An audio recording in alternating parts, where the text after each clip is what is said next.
Friends, ఈరోజు మనం లక్ష్మణస్వామి గురించి కొద్దిగా తెలుసుకుందాం. రావణ సంహారం ముగిసింది. రాముల వారు తనకు సహకరించిన వారందరితో సహా అయోధ్యకు చేరారు. అంగరంగ వైభవంగా శ్రీరామ పట్టాభిషేకం జరిగింది. ఒకరోజు రాముల వారు సభలో కొలువు తీరి ఉండగా యుద్ధానికి సంబంధించినటువంటి విషయ చర్చ జరిగింది. 14 సంవత్సరాలు నిద్ర ఆహారము లేకుండా ఉన్నటువంటి వ్యక్తి మాత్రమే ఇంద్రజిత్తుని చంపగలడు. మరి లక్ష్మణస్వామి అలా గడిపాడు కాబట్టి ఆయన ఇంద్రజిత్తుని సంహరించగలిగాడు. అలా అని వారంతా గుర్తు చేసుకున్నారు. ఆ మాటలు విన్న రామచంద్రమూర్తికి ఒక అనుమానం వచ్చింది.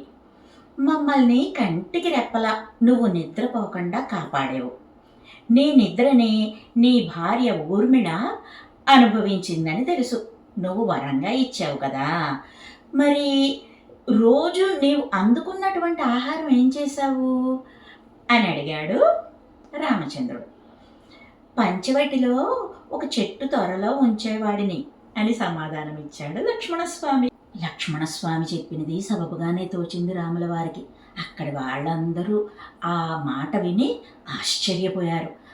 మరి రాముల వారికి ఏమనిపించిందంటే ఒక్కసారి ఆ దాచిన ఆహార పొట్లాలన్నింటినీ తెప్పించి చూద్దామనిపించిందంట. సైనికులతోటి తెప్పించారు. సరదాగా లెక్క పెట్టడం మొదలుపెట్టారు. అందులో ఒక 7 రోజుల ఆహారం తగ్గినట్లుగా కనిపించింది. లక్ష్మణ, ఓ 7 రోజులు ఆహారం ఆరగించావా ఏం అని పరిహాసం ఆడారట రామచంద్రుల వారు. అప్పుడు అన్నయ్య, మొదటి రోజు తండ్రి గారి మరణ వార్త తెలిసిన రోజు. ఆ రోజు మనం ఆహారం తీసుకోలేదు. రావణాసురుడు సీతమ్మను అపహరించిన వేళ ఆహారాన్ని తీసుకోవాలన్న ధ్యాసే లేదు. మైరావణుడు మనల్ని పాతాళానికి ఎత్తుకుపోయిన రోజు ఆహారం ముట్టలేదు. నేను ఇంద్రజిత్తు బాణదాటికి మూర్ఛిల్లిన రోజున ఎవరో నాకు ఆహారాన్ని అందించలేదు. ఆ మరుసటి రోజు ఇంద్రజిత్తుతో భీకరమైనటువంటి పోరాటం జరిగింది. ఆ రోజు ఆహారం తీసుకునే సమయమే లేదు. ఇక రావణ సంహారం జరిగిన రోజున బ్రహ్మహత్యా పాతకం జరిగిందన్న బాధతో ఆహారం తీసుకోలేదు. మరుసటి రోజు విలపించేటటువంటి ఆ లంకావాసులకు తోడుగా మన సేన సైతం ఉపవాసం చేసింది. ఈ 7 సందర్భాలలో ఆహారం తీసుకోవడం జరగలేదని చెప్పాడు లక్ష్మణస్వామి. ఆ జవాబు విని రాముల వారి మనస్సు కదిలిపోయింది. అదే సమయంలో రాముల వారు ఊర్మిళ పట్ల కూడా ప్రసన్నులయ్యారు.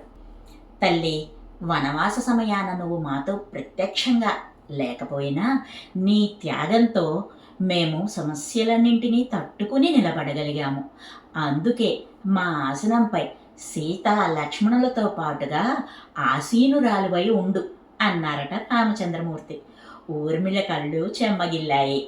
మీ పాదపద్మాల వద్ద చోటు కన్నా వేరే వరమేదీ వద్దు. మీ పాదాల చెంత నైవేద్య రూపంలో ఉండేలా అనుగ్రహించు అని వేడుకుందంట ఊర్మిళ. కలియుగంలో పూరీ క్షేత్రంలో జగన్నాథ రూపంలో వెలుస్తాను.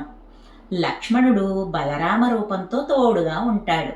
నువ్వు విమలాదేవి అవతారంతో ఆ ఆలయంలో క్షేత్ర పాలకురాలిగా వెలుస్తావు. అక్కడ నివేదించే ప్రసాదంలో నీవు కొలువై ఉండు అని వరమిచ్చారంట. ఆ వరం కారణంగా ఇప్పటికీ పూరిలోని జగన్నాథుని ఆలయం పక్కనే విమలాదేవి ఉపాలయం కూడా మనకి కనిపిస్తుంది. అక్కడ నిత్యం తయారు చేసే ప్రసాదాన్ని అమ్మవారికి నివేదించిన తరువాత కానీ భక్తులకు అందించరు అని చెబుతారు. పూరిలో నిత్యం 56 రకాల ప్రసాదాలు వైభవోపేతంగా నివేదింపబడతాయి. ఆ మహాప్రసాదం వెనుక ఉన్న కథల్లో ఈ ఊర్మిళాదేవి కథని తప్పకుండా చెప్పుకుంటారు. ఇదర్రా రామాయణ కాలం నుంచి త్రేతాయుగం నుంచి కలియుగం వరకు మన చరిత్ర ఇంత అద్భుతంగా ఉంది. జై శ్రీరామ్. మరో మంచి వీడియోతో మళ్ళీ కలుద్దాం. Bye bye friends.